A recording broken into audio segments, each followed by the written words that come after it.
ठाणेकरांसाठी मोठी बातमी समोर येते। ठाणे शहरातली पहिली मेट्रो ट्रेन ट्रायल रन साठी सज्ज झाली आहे।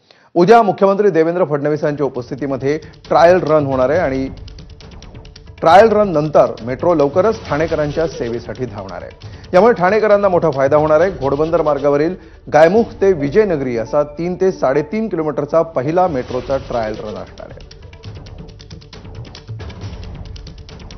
नवरात्र उत्सवाच्या पहिल्याच दिवशी मुख्यमंत्री आणि दोन्ही उपमुख्यमंत्री ठाण्यातील गायमुख ते विजय गार्डन पर्यंत जी आपली ठाण्यातली जी मेट्रो आहे ती ट्रायल रन साठी धावणार आहे आणि पहिली ट्रायल रन त्यांच्या अधिकाऱ्यांसोबत ही ट्रायल रन करण्यात येणार आहे। मी सध्या गायमुख या ठिकाणी आणि समोर आपण जर पाहिलं की हे जे निळ्या कलरची जे मेट्रो आहे अशी 2 मेट्रो अप आणि डाऊन मार्गासाठी ठेवण्यात आलेली आहे।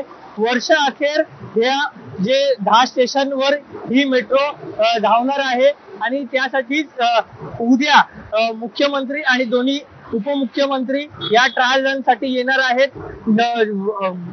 जे घोडबंदर जे वासी आहेत त्यांना मोठ्या प्रमाणात वाहतूक कोंडीचा सामना करावा लागत होता, त्याच्यामुळे ही वर्ष अखेर आता ही मेट्रो धावल्यामुळे जे वाहतूक कोंडीचा त्रास हे कुठेतरी कमी होणार आहे। शाळकरी मुलं असतील, नोकरदार वर्ग असेल यांना मोठा दिलासा देखील मिळणार आहे। व्हिडिओ जर्नलिस्ट विनय राजभर इथे पांचाळ, एबीपी माझा।